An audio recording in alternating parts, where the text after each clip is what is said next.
AITA for canceling my wedding after my fiancée kicked me out of Thanksgiving dinner? At the time, everyone said I was. My family called me selfish, dramatic, and accused me of ruining everything. But when the truth finally came out, the same people who blamed me couldn't even look me in the eye. But before we start today's story, please subscribe to the channel and like this video. My name is Jason Reed, I'm 28 years old, and this is what happened. 3 years ago, I met Emily Parker at a friend's birthday party. She was funny, confident, and had this way of making everyone around her feel important. We clicked almost immediately. Within a year, we were living together. A year after that, I proposed. She said yes. For a long time, I honestly believed I was the luckiest guy in the world. My parents loved her. My younger sister Megan loved her. Even my grandmother used to tell me, "Don't mess this up, Jason. Women like Emily don't come around twice." I laughed every time she said it. I never imagined those words would eventually haunt me. As our wedding got closer, things started changing. At first, it was small stuff. Emily became strangely protective of her phone. If I walked into a room while she was texting, she'd immediately lock the screen. Whenever I asked who she was talking to, she'd give short answers. Just friends, work stuff, nothing important. I wanted to trust her, so I ignored it. Then there were the secret conversations. More than once, I'd walk into the kitchen and find Emily talking quietly with my mother. The second they saw me, the conversation stopped. Every time. I joked about it once. "What are you two plotting?" Neither of them laughed. Instead, they exchanged a quick look before my mom said, "Nothing you need to worry about." That answer bothered me more than it should have. But with the wedding only a few weeks away, I convinced myself I was overthinking things. Then Thanksgiving arrived, 3 days before the wedding. Emily's parents were hosting dinner at their house. Almost everyone was there. My parents, my sister, Emily's parents, her brother, a couple of relatives. The atmosphere felt weird from the moment I walked in. Everyone seemed nervous, like they were waiting for something. At dinner, conversation kept dying whenever I spoke. People avoided eye contact. Emily barely looked at me. I remember feeling this knot growing in my stomach. Something wasn't right. Halfway through dinner, I finally asked, "Okay, what's going on?" Nobody answered. The silence was immediate, heavy, uncomfortable. I looked around the table. Seriously, did I miss something? Emily put down her fork. Her hands were shaking. Then she looked directly at me. "Jason, maybe you should leave." I laughed because I genuinely thought she was joking. Nobody else laughed. My smile disappeared. "What? You should leave." The room felt suddenly smaller. I stared at her. "Why?" She looked away. "I think it's better if you go." I waited for someone to explain. Anyone. Her father, my mother, my sister. Nobody said a word. They just sat there, watching. It felt like I'd somehow become the villain of a story nobody had bothered to tell me.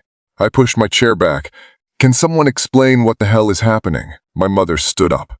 Her face looked pale. "Jason, please, just go home." That hurt more than anything. My own mother, not defending me, not explaining, just telling me to leave. I looked around the room one last time. Every single person avoided eye contact, every single one, so I left. The entire drive home, my hands were shaking. I kept replaying the scene over and over. What had I done? Had someone accused me of something? Had Emily discovered something? Nothing made sense. When I got home, I called her. No answer. I texted her. Nothing. Hours passed. Still nothing. Around midnight, I finally got a message. It was only 6 words. "We need to postpone the wedding." I stared at the screen. My heart felt like it stopped. I called immediately. Straight to voicemail. Again, voicemail. Again, voicemail. The next morning, I drove to our apartment. Emily wasn't there. Most of her clothes were gone, so were several boxes from the closet. I felt physically sick. For 2 days, nobody would tell me what was happening. Not Emily, not my parents, not my sister, nobody. Then on Sunday afternoon, my sister Megan finally called. Her voice sounded nervous. "Jason, can we meet?" We met at a small coffee shop across town. She looked exhausted, like she hadn't slept. The moment she sat down, I knew she was hiding something. "What happened?" I asked. Megan looked down at the table. Then she whispered something that instantly made my blood run cold. "There's something Mom and Emily have been hiding from you for years." I felt my stomach drop. "What are you talking about?" Megan looked around nervously. Then she reached into her purse and pulled out a sealed envelope. The moment I saw what was written on the front, I realized my entire life might have been built on a lie. And what was inside that envelope was about to destroy far more than my wedding. For a few seconds, I couldn't breathe. I stared at the envelope sitting between us. My name was written across the front in my mother's handwriting. My hands were shaking as I picked it up. "Megan, what's in this?" She looked terrified. "I haven't opened it. Mom made me promise never to tell you about it." My heart started pounding. "What are you talking about?" Megan swallowed hard. "Just open it." I tore the envelope open. Inside was a letter. The first line hit me like a truck. Jason, if you're reading this, then the truth has finally come out. I immediately recognized my mother's handwriting. The letter explained that 28 years ago, my father had discovered something devastating. I wasn't biologically his son. My mother had an affair before I was born. My father knew the truth. But instead of leaving, he chose to raise me as his own. I felt completely numb. The coffee shop around me seemed to disappear. I read the letter again, then again. My entire life, I had believed one thing. Now, in less than a minute, everything I thought I knew about my family had changed. But that wasn't the worst part. Not even close. There was another document inside the envelope, a DNA report. I stared at the names, then my eyes landed on one detail, a name I recognized immediately. David Parker, Emily's father. My stomach dropped. No. Megan's face turned pale. I looked up. No way. Tears were forming in her eyes. Jason, I felt sick. The report showed that David Parker wasn't just Emily's father. He was also my biological father. The room started spinning. I couldn't process what I was reading. There had to be a mistake. There had to be. Emily and I weren't strangers from different families. We shared the same biological father. We were half-siblings. The DNA report slipped from my hands. I couldn't speak, couldn't think, couldn't breathe. Everything suddenly made sense. The secret conversations, the nervous looks, the silence at Thanksgiving, the postponed wedding, the panic, the guilt, all of it. I looked at Megan. How long have they known? Her answer shattered me. Almost 3 months. 3 months. 3 entire months. 3 months before the wedding. 3 months of smiling, planning, cake tastings, venue visits, invitations. While everyone around me knew the truth, everyone except me, I stood up so fast my chair nearly fell over. They knew? Megan nodded. Tears were running down her face now. Mom found old documents while cleaning Grandma's house. She started investigating. Eventually, she ordered DNA tests. I couldn't believe what I was hearing. They found out 3 months ago and didn't tell me. They didn't know how. I laughed, not because anything was funny, because I was angry, furious. They watched me plan a wedding to my own sister and didn't know how to tell me. People in the coffee shop started looking over. I didn't care. I felt betrayed by everyone. Especially my mother.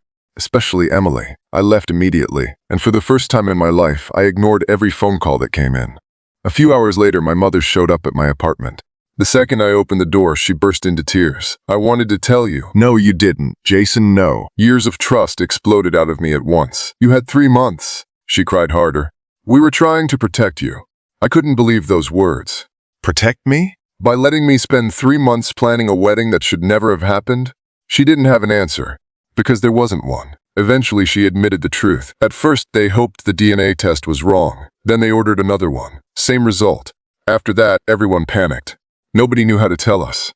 Emily had taken the news especially hard. According to my mother, she'd spent weeks crying, weeks trying to figure out how to tell me. But every time she tried, she froze. The closer the wedding got, the worse it became. Until Thanksgiving, the night everything finally collapsed. What happened at dinner? I asked. My mother looked down. Emily couldn't take it anymore. Apparently, Emily had planned to tell me before dinner, but when she saw everyone sitting there, she panicked. The pressure became too much. Instead of telling me the truth, she asked me to leave. It was cowardly. But fear makes people do stupid things. A week later, the wedding was officially canceled. Friends started asking questions. Relatives started gossiping. Most people thought we had simply broken up. Very few knew the real reason. And honestly, I wanted it that way. Some secrets don't need to become public entertainment. The hardest conversation happened 2 weeks later. Emily asked to meet. I almost said no. But part of me needed closure. We met at a quiet park. The moment I saw her, I barely recognized her. She looked exhausted, like she hadn't slept in days. For a long time, neither of us spoke. Then she finally broke down. I'm sorry. I looked away. She continued crying. I wanted to tell you, you should have. I know. There wasn't any anger left in her voice. Only pain. The same pain I felt. Neither of us had caused this. Neither of us had known. We were victims of choices made long before we were born. For nearly an hour we talked. About the lies. About our families. About how our entire future had disappeared overnight. And for the first time since Thanksgiving, I realized something important. Emily wasn't my enemy. She had been trapped in the same nightmare. Eventually she stood up. So this is goodbye. I nodded. Neither of us hugged. Neither of us said anything dramatic. We simply walked away. Two people carrying the weight of a secret neither of us created. The next year was difficult. Therapy helped. Distance helped. Time helped. Slowly, life moved forward. My relationship with my mother took a long time to repair. Trust doesn't magically come back. People have to earn it. To her credit, she spent years trying. Eventually, I forgave her. Not because what she did was okay, but because holding on to anger was hurting me more than anyone else.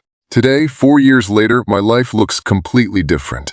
I'm married to an incredible woman named Rachel. We have a daughter, and every Thanksgiving I look around the table and remember how quickly life can change. Sometimes people ask if I regret canceling the wedding. The answer is obvious. No. The wedding was already over the moment the truth was discovered. What I regret is that the people I trusted most didn't trust me enough to tell me the truth.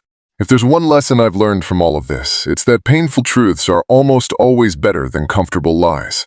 Because a lie can survive for years, but eventually, the truth catches up. And when it does, the damage caused by hiding it is often far worse than the truth itself. So AITA for canceling my wedding after my fiancée kicked me out of Thanksgiving dinner? At the time, everyone said I was. Now, not a single person does. What would you have done if you were in my position? Let me know in the comments below. And if you enjoy stories filled with drama, suspense, and shocking twists, make sure to subscribe to the channel and turn on notifications so you never miss a new upload.